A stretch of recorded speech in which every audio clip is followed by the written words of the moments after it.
இனிமேல் தான் கிளம்ப வீட்டு இங்கிருந்து வேலையிலேருந்து கிளம்பணும்.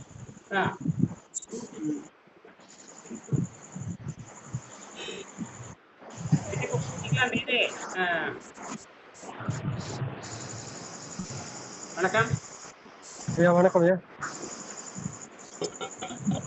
இந்த கிராஃபைட் ஓட்ட வச்சிட்டீங்களா? இன்னைக்கு தான் ஓட்ட போறீங்களா? ஓட்ட வைக்கணுங்க ஐயா.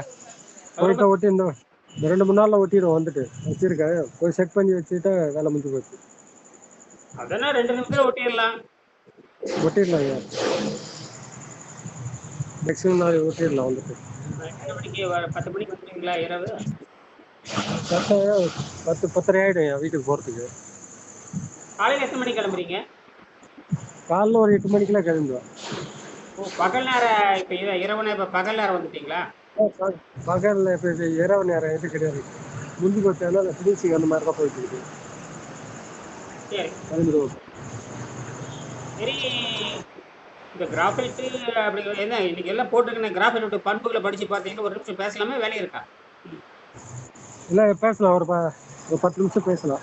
சும்மா 5 நிமிஷத்துல முடிச்சுக்கலாம். ஒரு வீடியோ மாதிரி பண்றேன்.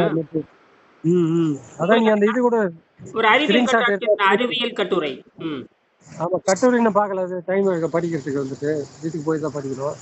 அந்த கிராஃபைட்டோட இது கட் பேஸ்ட் பண்ணி போட்டிருந்தீங்களா? அதை பார்த்தேன் நான். ஏன்னா அது சின்ன ஒரு அந்த விஷயம் தான் வந்து அதுல வந்து இதாகுதுன்னு சொல்லிட்டு. சொல்லுங்க. ஒரு வீடியோ போட்டிருந்தேன் இன்னைக்கு. வீடியோ கிராஃபைட் பத்தி வீடியோ போட்டிருந்தேன். நேரில் அதை பார்த்தீங்களா? இல்ல அந்த இது இருக்குல்ல, அந்த ஒரு பங்கு வந்து வேலை செய்யுதுன்னு சொன்னீங்கல்ல, 90% அந்த ஒரு பங்கு அந்த ஸ்கிரீன்ஷாட்டை தான் பார்த்தேன். அது இயற்கையா அப்படிதான் அமையுது. நான் என்ன நினைச்சேன்னா ஆண்டு கணக்கில் எரியும் நினைச்சிட்டு இருந்தேன்.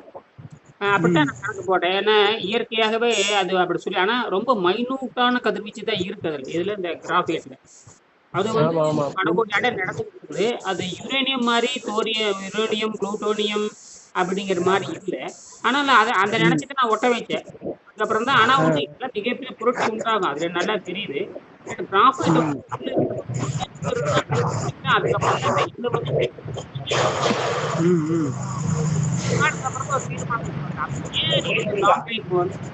அப்போ வந்து இந்த கிராஃபைட் வந்து உள்ளே கலந்துருக்காங்க.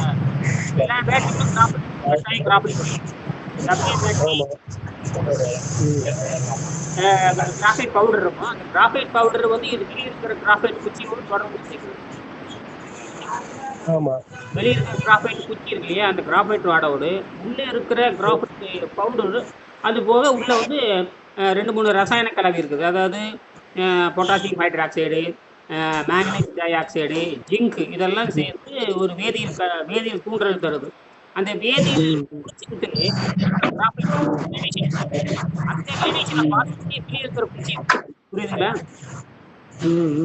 அந்த குச்சி என்ன பண்ணுதுன்னா வெளியே இருக்கிற நைட்ரஜன் உரிய ஆரம்பிக்கும். இப்படித்தான் இந்த ப்ராசஸ் நடக்குது.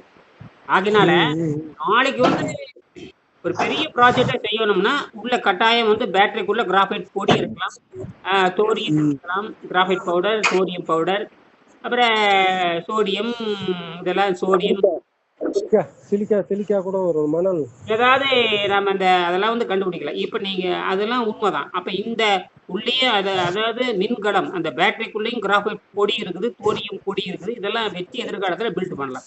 இப்போத்துக்கு இது வந்து கோல்டு மெடல் வாங்குறப்போ இது ப்ரூவ் பண்றப்போ அதை வந்து இந்த கதிர்வீச்சினால தான், அதாவது இந்த கெமிஸ்ட்ரி நம்பி தான் இது 20-75 நாள் வேலை செஞ்சிருக்குது. அதனாலதான் இந்த கெமிஸ்ட்ரியினுடைய அந்த கதிர்வீச்சு அதனுடைய கொண்டு சப்போர்ட்டா வச்சு வெளியிருந்து அதாவது இதுக்கு வந்து அந்த கதிர்வீச்சினுடைய வேகம் இல்லாத காரணத்தினால இருக்குது. ஆனா அந்த கதிர்வீச்சு தூண்டலுக்கும் காட்டிதான் ஒரு சப்போர்ட் மாதிரி, எப்படி ஒரு கோல்டு வாட்ச் மாதிரி. கோல்டு வாட்ச் மாதிரி ஜம்ப் காட்டுவேன் 10-5 ஜம்ப் பண்ண முடியாது. கோல்டு வாட்ச் மாதிரி ஜம்ப் காட்டுறப்ப டக்குன்னு மேலே போறோம். அதே மாதிரி கோல்டு வாட்ச் மாதிரி இதை நம்ம புரிஞ்சுக்கணும். நம்ம நிலையான ஒரு கதிர்வீச்சு மலிவானது பார்த்தீங்கன்னா சோடியம் தான். அது பின்னாடி அதை பார்த்துருக்கேன். இப்போ நாம இது வந்து இப்போ நம்ம புரிஞ்சுக்கிறது வந்து நாளைக்கு வந்து ப்ராஜெக்ட் கம்ப்ளீட் பண்ணுறதுக்கு பேடட் ரெஜிஸ்டர் பண்ணி கம்ப்ளீட் பண்ணுறது. இந்த இன்னொரு என்ன ஆச்சரியம் கேட்டிங்கன்னா, இந்த வச்சதுக்கப்புறம் கிராஃபைட் இருக்கு இல்லையா, கிராஃபைட் வச்சதுக்கப்புறம் ம், நீங்க ஒரு 18 எல்இடி வச்சீங்கன்னா 7 நாள் பட்டே கிளப்பும். ம், ம், ம், அதுவும் பண்ணி பார்க்கலாம். கிராஃபைட் இல்லாம செஞ்சீங்கன்னா, அது 7 நாள் எரியும். அப்புறம் வந்து டவுன் ஆயிரும். அப்புறம் அதுக்குள்ள வந்து 2.2 வோல்ட் வரைக்கும் வரும். நின்னு போயிரும். அது எதுவும் ம், அடி ம், என்ன பண்ணோம்னா, ஆ நம்ம வந்துட்டாலே அது நம்ம எப்படி பார்த்தாலும் நமக்கு வந்து 60 ஆம்பியர் குடுக்கும். இந்த 60 ஆம்பியர் 6 ஆம்பியர் வந்து எதுன்னு கேட்டீங்கன்னா, அதனுடைய அந்த கெமிக்கல் சப்போர்ட் 6 ஆம்பியர் சரிங்களா? ம், ம், ஒரு 56 அல்லது 60ன்னு வச்சுட்டாலும் கூட, ஒரு 6 போனா கூட 54 ஆம்பியர் வந்து வெளியிலிருந்து உறிஞ்சிருக்குது. இதுதான் வந்து சரிங்க. இது வந்து தெர்மோடைனமிக்கல்ல தெர்மோடைனமிக் செகண்ட்ல அதெல்லாம் இல்ல. வெளிய இருக்கிற ஆற்றல உறிஞ்சுது அவ்வளவுதான். ஏற்கனவே ஆற்றல் இருக்குது. நம்ம ஆற்றல ஆக்குறதும் இல்ல, அழிக்கிறதும் இல்ல. இருக்கிறத உறிஞ்சிரும் அவ்வளவுதான். ம், ம், ம். இருக்கிறத உறிஞ்சிரும். இருக்கிறத ஒருங்கிடும். வெளியிருந்து உறிஞ்சி உள்ள போகுது அதான். அது ஊடகமா பயன்படுத்த வெளியிருந்து உறிஞ்சிக்கிட்ட பொழுது, இந்த கிராஃபைட் வந்து என்ன பண்ணுதுன்னா, மின்சாரத்த அந்த ஃபோட்டான புடிச்சிட்டு நமக்கு வந்து சப்ளை குடுக்குது. ஃபோட்டான வந்து எலக்ட்ரிசிட்டி மாறுது அவ்வளவுதான். அதான் கண்டினியூஸா வர மாதிரி ஒரு இது இருந்ததுன்னா போட்டான் வெளியில் தள்ளிச்சுன்னா அது ரொம்ப சக்சஸ் ஆகும். அது எப்படி பண்ணலாம் நான் எதிர்காலத்துல? அது பின்னாடி நாம அதுக்கு தான் நான் யோசிச்சுட்டு இருக்கிறேன். பார்க்கலாம் ஆற்று மணல் அந்த ம- கருவி வேணும். அதான் அந்த மணல்ல வந்து சக்சஸ் ஆகுங்க அது ஈஸியா இருக்குதால சென்னையில அது கீகர் கண்டிப்பா நீங்க ஆன்லைன்ல கீகர் ஆர்டர் பண்ணி செக் பண்ணி பாருங்க. அது என்ன என்னங்க. பண்ணா கீகர் ரேடியேஷன் மானிட்டர்னு போடுங்க. சின்னதா பாத்தீங்க அதாவது எஃப்ஹெச் பார்த்தீங்கன்னா ஒரு கால்குலேட்டர் மாதிரி தான் இருக்கும் பெருசா. இந்த ம், ஒரு பெரிய மல்டிமீட்டர் மாதிரி தான் இருக்கும் அவ்வளவுதான். மல்டிமீட்டர் இருக்குல்லையே அதான். ம், ம், ம். மல்டிமீட்டர் கொஞ்சம் பெருசா இருக்கு. நான் கூட அனுப்பிச்சிருக்கேன் பாருங்க. நான் இந்த கீகர்னு போட்டா வந்து அமைதியா இருந்தா ஒன்று வாங்கி பாருங்க. பார்த்துட்டு மணலை அந்த கடல்ல நீங்க ஒரு கடல் இருக்கு இல்லையா, இந்த கடல்ல போய் பாத்தீங்கன்னா கடற்கரை ஓரத்துல கீழே கருப்பு மணல் இருக்கும். காலை அரிச்சிட்டு போகுதுல அப்ப பாரு கருப்பு மணல் வரும். ஆமா.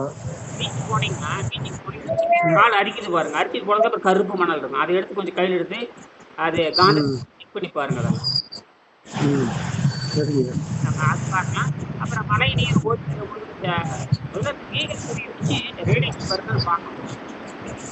பார்த்துட்டோம்னா ம், அப்படி உறுதியா லேசா லேசா இருந்தாவே அப்புறம் நம்ம என்ன பண்ணிக்கலாம், லேசா அப்படி இருந்துச்சுன்னா அதை வந்து ம், அதோட கிராஃபிக் பொடி அப்புறம் வந்து ம், ரா மெட்டீரியல் ஏதோ 2 3 போடலாம். கிராஃபைட்டு அப்புறம் வந்து பொட்டாசியம் அப்புறம் சோடியம் ம். இதெல்லாம் போட்டு பார்க்கலாம். அது நேரடி தண்ணியோட வினைபுரியும். அதெல்லாம் தேவையான பார்க்கலாம். முதல்ல தோரியம் ஆயிடுச்சுன்னா ஒரு டப்பால போட்டு இந்த சோடியம் பொடியும் அந்த கிராஃபைட் பொடியும் டப்பால போட்டு இரும்பு டப்பால போட்டுறேன். சின்னதா ஒரு இரும்பு டப்பா அல்லது பழைய பேட்டரி டப்பா இது இரும்பு குழாய் சும்மா பேட்டரி ஹேஸ் இருக்கிற இரும்பு குழாய். ம், இரும்பு குழாய் இருக்கலாம், அலுமினியம் டப்பா கூட இருக்கலாம். என்னது ஒரு மெட்டல் டப்பாவா இருக்கணும் சின்னதா. ம், ம், ம், நமக்கு தேவை ஒரு 10 கிராம் இருந்தா போதும். எவ்வளவு 10 கிராம் அவ்வளவுதான். ம், ஸ்பீக்கரை வச்சு செக் பண்ணணும் முதல்ல. ம், ம். ரேடியேஷன் இருக்குதான்னு பார்த்துக்கணும். அது இருந்துச்சுன்னா நாம உண்மையாலுமே அப்புறம் இந்த சாகா பேட்டரி உண்டாக்கல. ஏன்னா நமக்கு காத்துல இருக்க நைட்ரஜன் உரியுது புரிஞ்சு போச்சு. இல்லைன்னா உங்களுக்கு எப்படி 60 ஆம்பியர் வரும். அது நேரத்தையே பண்ணிருப்பீங்க எதிர்பார்த்தேன். அங்க போறப்ப எடுத்துட்டு போயிருங்க. சும்மா எழுந்து 5 நிமிஷத்துல ஒட்ட வச்சு இல்லாம அது அந்த செல்லோ டேப் வந்து பாத்தீங்கன்னா இந்த 10 மீட்டர் இருக்கிற செல்லோ டேப் வாங்கி பெருசா வாங்க, நிறைய செலவாகும்.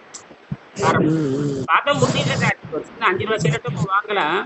பத்தாது, அது கையில நிக்காது. அது வந்து அது ஆமா, பண்றதுக்கே ஒரு கொஞ்சம் நாள் நிறைய மொத்தமா சுத்தினா தான் நிக்காது. பிளாக் கலர் அது மாதிரி ஏதாவது சுத்தினா தான் லேசா நிக்கும். ஒட்ட ஒயிட் வச்சா கலர். போதுங்க. அதுல 5 நிமிஷத்துல பண்ணிக்கலாம். சரிங்க, ஓகே. இதுதான் அந்த தொழில்நுட்பம். அதெல்லாம் எதிர்காலத்துல பண்றது இப்ப நம்ம பேசி பிரயோஜனம் இல்லை. இப்ப நீங்க உறுதிப்படுத்துறீங்க அவ்வளவுதான். ஆமா செஞ்சு பார்த்தேன் அப்படின்னு சொல்லி உறுதிப்படுத்துறீங்க. ஆமா. நீங்க ஒரு வெள்ளைத்தாள்ல பெரிய வெள்ளைத்தாள்ல தினம் எழுதி வரைக்கும் தினம் அது 70 நாள் தேதி போட்டு இன்னைக்கு என்ன நடந்தது தினம் ஒரு செக் பண்ணி எழுதிட்டே வந்தீங்கன்னா ரொம்ப நல்லா இருக்கும். அப்பப்போ ஒரு நாளுக்கு வீடியோ எடுத்து போட்டீங்கன்னா 2 நிமிஷம் இப்படி பண்ணிட்டு இருக்கேன் அப்படின்னு பண்ணீங்கன்னா அதையும் நம்ம யூடியூப்ல ஏற்றி உள்ள பொண்ணு கடத்தலாம். உண்மையாலுமே நல்ல ஒரு ஆகும். அது உண்மையா வந்துடுச்சு. ஏன்னா இன்னும் நிறைய இருக்குங்க. நான் நிறைய கண்டுபிடிச்சிருக்கிறேன். அதெல்லாம் வந்து எல்லாமே சாத்தியம்தான். ம். சரிங்க. மறுபடியும் நாம் இதை பற்றி மறுபடியும் பேசலாங்க. நீங்கள் நாளைக்கு பேசலாம். சரிங்களா? நன்றி. சரிங்க, ஓகே.